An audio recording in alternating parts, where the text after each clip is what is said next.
new movies, Antibirth, The Intervention, and Yoga Hosers.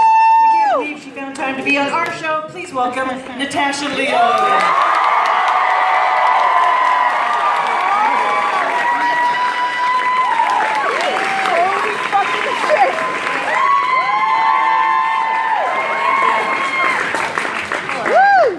Welcome, Natasha. Thanks very much. We're obviously very psyched to have you. I'm thrilled to leave the house. I'll be here. You've been leaving the house constantly. 3 movies coming out at relatively the same time. Yeah. Now, you have said yourself that you have done your share of bizarre projects. Is there any in your vast filmography that stands out as the most I bizarre? think this Antibirth is about to take the cake. Really? Yeah. Very, very strange picture. And this is me promoting it. It is one of the weirder movies I've ever seen, I've been involved in. Okay, so to be clear, so the premise is that you are a party girl and you go out on like kind of an insane First of all, bender. I feel like party girl is a complex term. Okay. In our culture. Because to me, you say party girl, I picture somebody who's like, with a real will to live, dancing on a table, lost, glitter, spray tan, what have you. Mm-hmm. Maybe there's like a DJ is involved. I don't know what a DJ is. Do you know what I mean? Like I know what I think a DJ is, but like a Vegas DJ. I'm just saying this is not my. I'm just saying this is not what the character is. I mean, of course, that's my favorite scene. But I just picture like somebody who's like, yeah, we're gonna party or whatever, which is not what this person is. This is like a real self-destructive, living in the middle of nowhere, nihilistic, like no reason to go on. Kind of a party animal. Party girl. And less party. More just an animal. Right. You know what I mean? So I'd say like all the partying. I would think of all the good time adventures out of that and just like put a thick cloak of just the depression. But still, it's very funny. It's a great time. You should all go see the movie.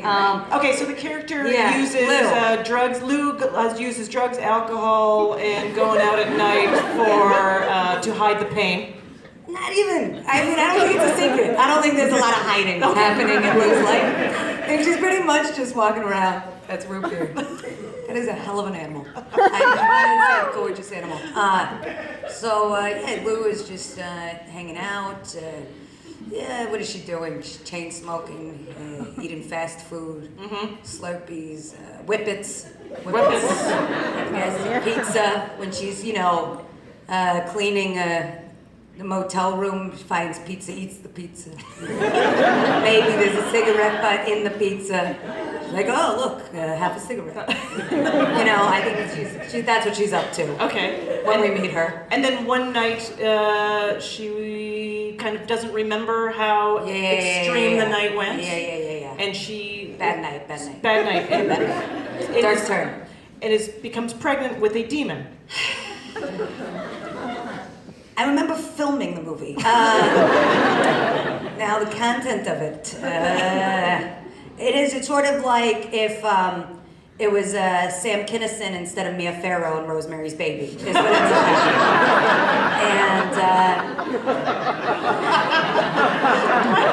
But with all the same sort of sensitivities, you know what I mean?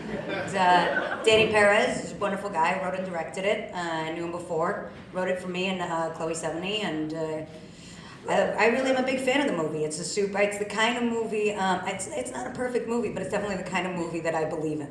People have said it's like very funny, but it's also like gross and horrifying. I mean, what isn't? Yeah, right.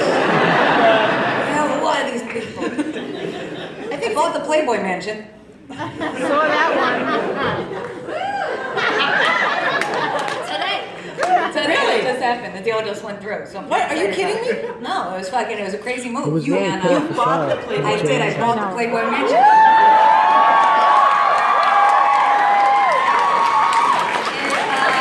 I don't know that it was a great investment.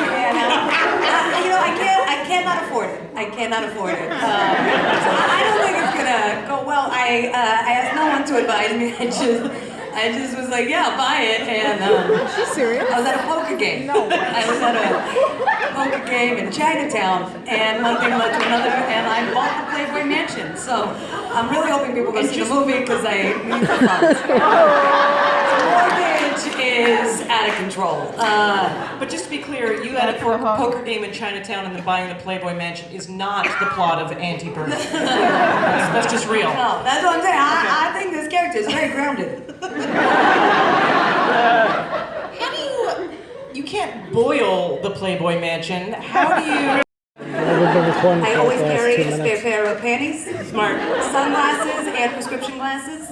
Right. And Nicorette and cigarettes, lighter, pack of lighter, Metro card, $20, Amex, Visa, ID. And so I would suggest, that sort of a strategy for the day. That is like a travel guide right there, by the way. You want to be able to navigate, I'm not sure if you're new to New York. I've now moved into my later years. 37, I know a lot of people are 27 and under. Woo! So, yeah, I just feel like giving, I notice I've been giving a lot of patronizing advice lately.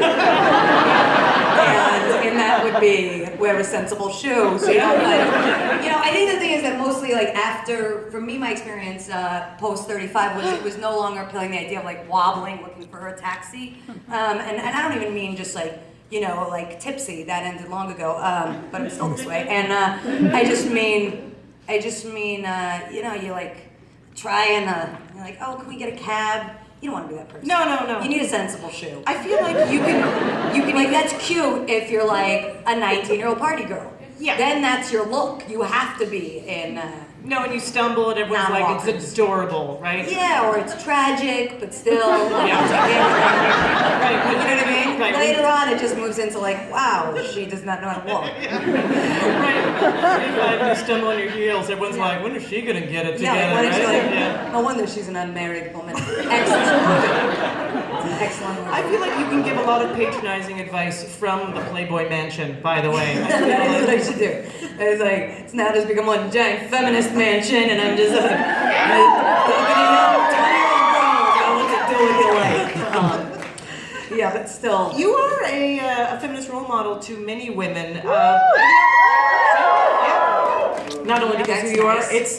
it is a lot about the roles you play. And you were just saying that Antibirth, think of Sam Kinison in Rosemary's Baby, but it's true. People have described the premise as being similar to Rosemary's Baby, but completely different because your character Lou is not willowy Mia Farrow leaning on her husband and freaking out. She's strong and Yeah, like Rodney Dangerfield-esque. Trying to figure it out. I mean, it's not the husband; it's your best pal. That Right. is Chloe is basically. Yeah, you Chloe's guys my are- Cassavetes. So even though you're doing this over the top horror film, are you constantly aware of sort of the political implications of doing these kind of strong female roles that are almost right now we're seeing more of them, but they used to be rarely seen. I appreciate the compliment. I don't know that it's entirely. I wish a lot of the movies were better. Is maybe what I'm saying. I think that maybe certainly their intent Sure. had its heart in the right place often. But I don't know that they're Sons of Beverly Hills is a great movie. That's a great movie. I wish they were all Sons of Beverly Hills, but they're not. It's hard to make a great movie. Anyway, I feel like that I'd be better suited to fit that description if I'd made 19 of those. We try to make. I don't even know. I don't even know. I guess certain things just don't appeal to me, but also I don't appeal to them. It's a mutual thing that's not even on purpose so much as I really just don't understand the language I don't understand, and for reasons more forgivable, they don't understand mine. Right. So So then you find the right fit. And I just think certainly in the case of the third movie. Is this movie The Intervention? Right, with Clea Duvall. Yeah, that wrote and directed and starred in, and she wrote it for her other best friend Melanie Linsky, and All three of you were out. Yeah, But I'm a Cheerleader. in But I'm a Cheerleader, which is again Jamie Babbitt. But I'm a Cheerleader is another one of these great figures, and but yeah, I mean, I just remember Melanie and I like standing at Sundance, just like crying openly because we were so proud of and in awe of Clea, who's like our best friend of 20 years, really being like like a working soldier in this business. Female director and writer. Well, but she's also like an actor who was like, like most of us are kind of, I mean, there's like 5 movie stars, and then the rest of us are kind of these like character actors that sometimes, have a moment or something like, thanks to Orange is the New Black, I'm like having another 15 minutes, and I'm very grateful. But, I think that for Melanie and I to see Clea, who we know is so much the real deal, really get to like step into her own thing was so monumental, sort of. And the because intervention, of what you're talking about. yeah, the intervention is a group of friends who come together, couples, and they are giving one couple an intervention about their marriage, that they should break up. Yeah. Is that a real thing? Do those kind of interventions happen? Yeah, I mean, more and more all the time. It's fucked up. So you check out Craigslist recently? I know. It's like nothing but like couples interventions. Really? Yeah. So that's where she gained the inspiration. Yeah. Interesting. I was at an event a couple years ago in San Francisco where they screened the now 1990, I couldn't believe it, 1999 film, But I'm a Cheerleader, for a huge audience there. And if you don't know, it's about it's about an all-American cheerleader who is sent to a kind of rehab camp because her parents and friends suspect that she is a lesbian. And it's in 1999. It was received in one way. I mean, I watched it a couple of years ago with a huge crowd, and I feel like it's received a totally different way. Have you sort of experienced the growth of its I had audience? that tremendous experience at the Castro Theater in San Francisco. What a theater.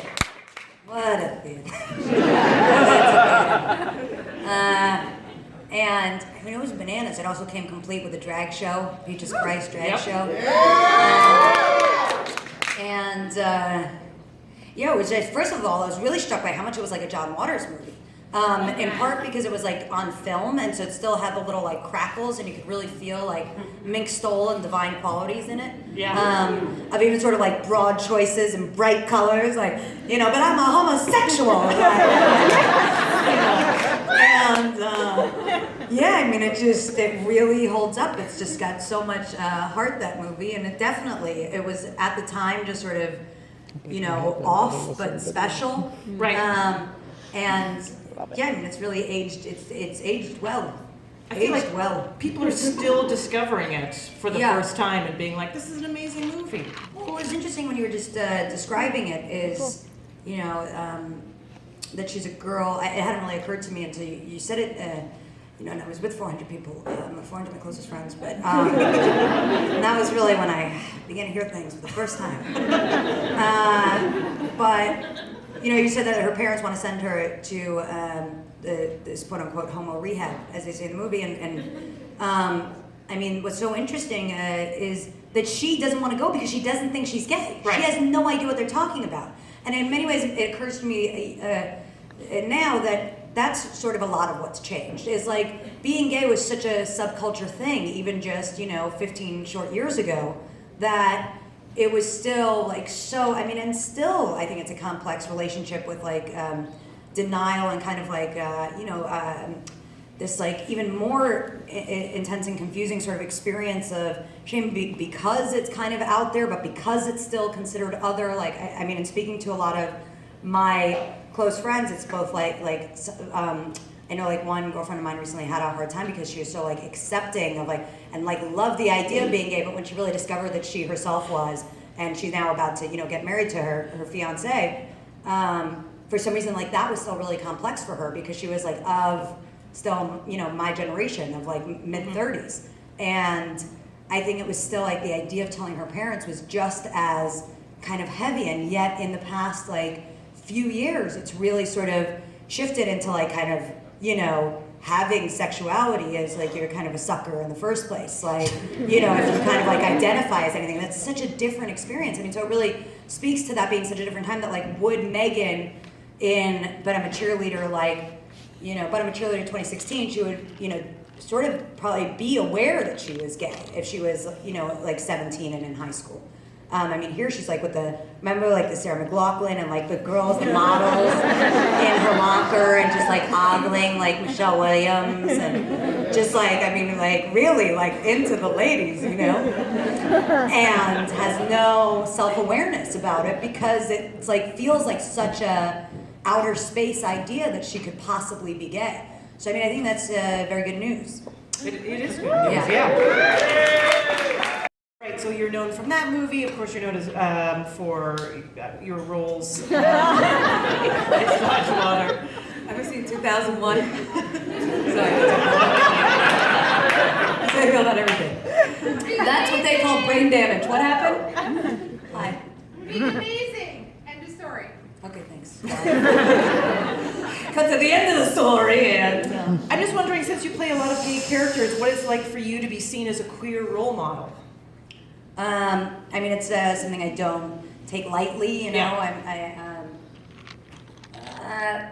I would say in some ways it's like you know, it's a bit odd to like identify so much with like the gay experience because it's been such a huge part of my life. You know, that's really like been with me like as I was a teenager, kind of playing these roles. I was sort of also, you know, often doing it with like let's say, but I'm a cheerleader. I mean, Jamie was my director, Cleo was my best friend, my co-star, and I was kind of like along on the ride with them of like, we're all having this like, you know, lesbian experience together. And like, you know, and look, there's like no lack of attempts in my life or anything. But, you know, but for better or worse, you know, so you know, I'd be cleaning up in the other department. And so it's, you know, it's a bit like I think you know, I just want to be sort of respectful and responsible, like in so many areas of my life that I feel like are more completely my own experience. Like it's one thing for me to minimize my own sort of like drug history, let's say. You know what I mean? It's my experience to kind of, or you know, if I make like a whatever, a joke about my family or like religion or something. But you know, it's an interesting thing to be like such a kind of representative, thanks to all these great roles. But you know, just want to kind of tread lightly. I'm not feeling like I'm speaking to an experience that's obviously very important to people and very important to a lot of people that are very important to me. Sure. Yeah.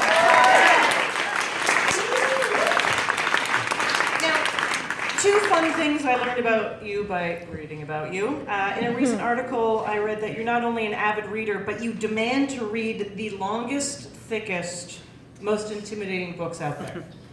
What do you mean, Thomas Pynchon? Yeah, because really Against the Day is, I think, like the only giant book I've read. That, Executioner's Song. Okay. But that's not even that big. No? Is it? You know It's what I over mean? 20 pages. That seems long to me. Yeah. These days, though, what am I reading? Twitter? I mean, let's be honest. But yeah, once upon a time, I was a big time reader. That's tragic. And you dropped out of NYU and used the tuition money to buy an apartment in New York City when you were 18, 19? No, more like 17. 17? Yeah. So how does a 17-year-old buy an apartment in New York City? Shady attorneys. Really?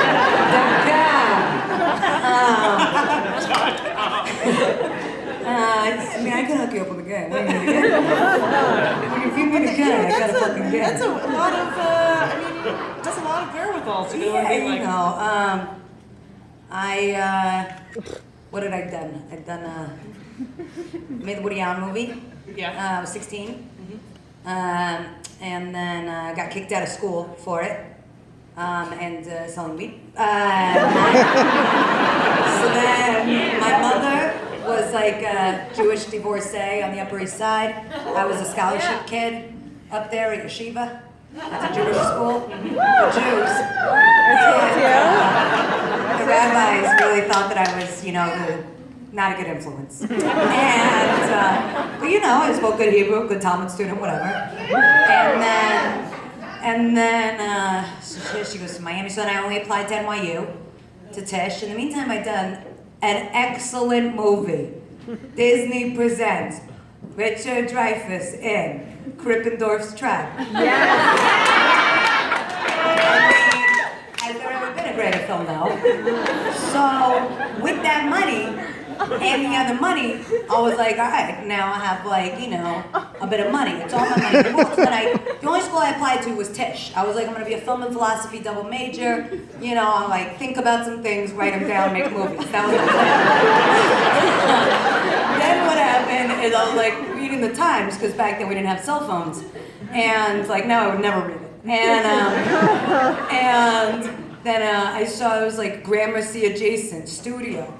And it was, you know, I'll tell you how much it was. It was $115,000, which at the time, I mean, that's a real knockout price. I don't know anybody who's done that. And even 17-year-old me, I was like, look, kid, I had to say to myself, I was like, this is a once in a lifetime deal. You want to go to, what do you want to do? You want to go to NYU, sit with a bunch of kids, watch Apocalypse Now, pay 60 grand a semester? What do you want to do here?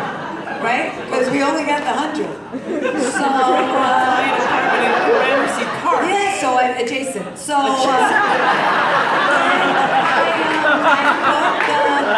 that was it, the full kahuna. I put it in the apartment, bought the apartment, you know, and dropped out of school.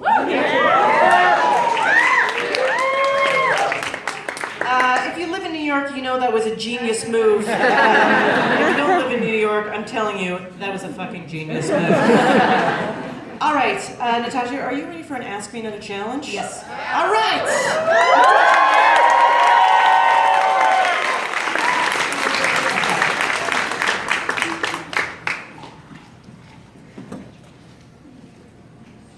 Got it. Beer, how's your beer? No. Oh, sorry.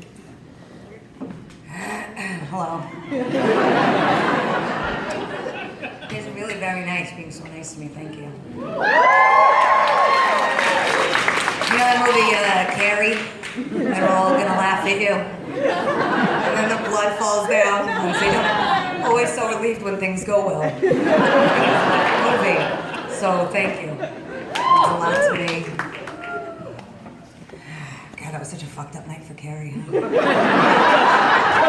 was fun for a while, though. She had a good time at That's the true. beginning. That's true. That's an optimist attitude. Yeah. It's just you. It's just you, babe. Oh shit. Okay, so I'll just stand this way then. That seems to make the most sense. That's right. Right? Okay, this way, maybe. There you go. That's good. Yeah, that's good. That's perfect. Yeah. I'm just trying to get your audio. This seems dangerous in terms of an electric shock. Hello, root beer. Okay. Since we're talking about places that you've lived, we Rebecca. read that you lived in a house that Herman Melville once lived in. Is that true? Yes, it's true. 365 East Shore Road. Google it. Maybe my parents were lying. But anyway, that's what they told me.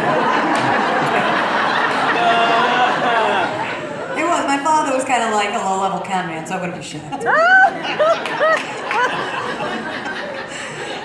I love now Is this thinking the about morphine? what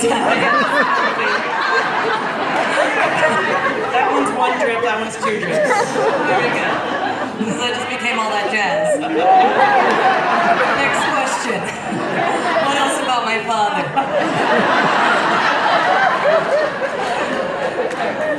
Okay, so in your game, Jonathan and I are going to read.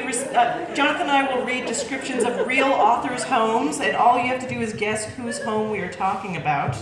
And if you get enough right, Sydney Sinbad will come out and give you a prize.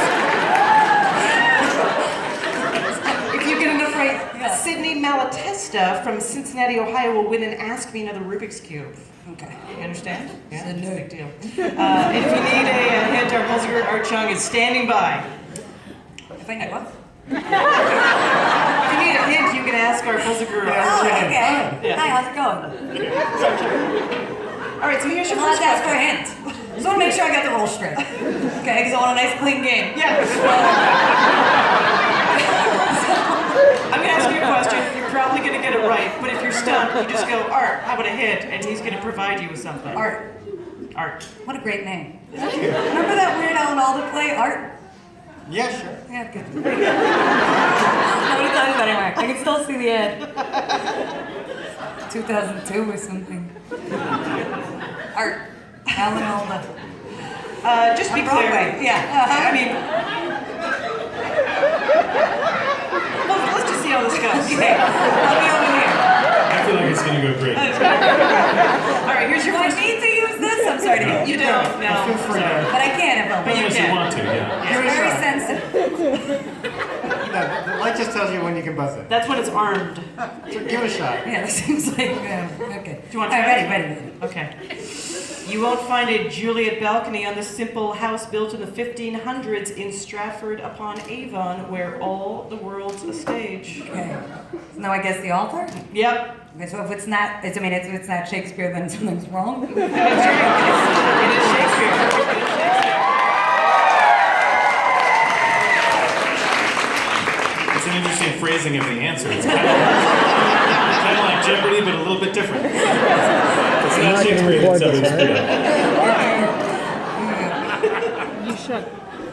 Check out this poet's former New York brownstone. Host a board game night in the same room where she, and this is a true fact, regularly played competitive boggle games. Find out for yourself why the caged bird sings.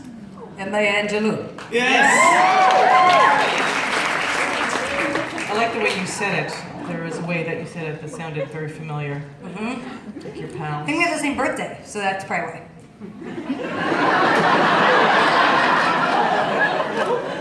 That probably is why. I'm sure you've been told this before, but everything that comes out of your mouth is interesting and unexpected.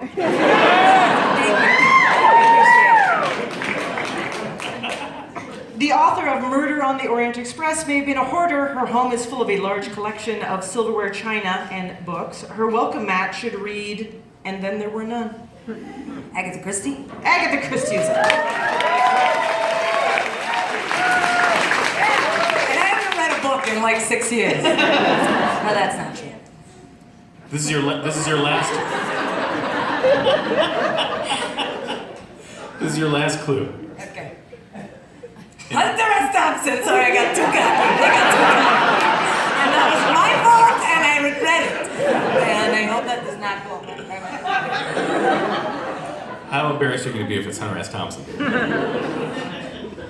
Enjoy the magical life of this best-selling British author. Her estate is next to a real-life castle and a whiskey distillery.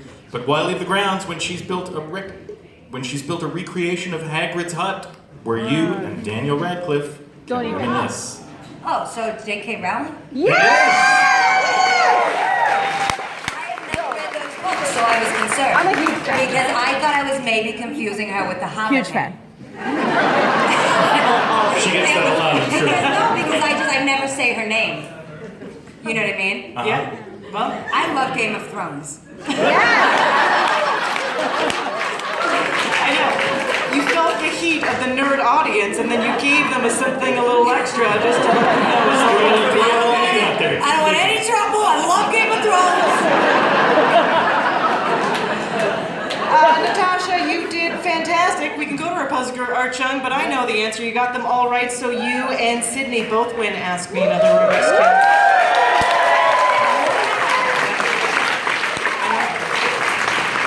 Thank you. You get that's a big prize that you can put in the Playboy Mansion. Every Playboy Mansion needs a Rubik's Cube. Because the entire thing is just empty, and there's that would really be my cube half of my joy. Put it next to the God, I'll make me SAG! happy. What? Natasha Lyonne So stars there's in a Orange is the cover New of Black and in the new movies The Intervention,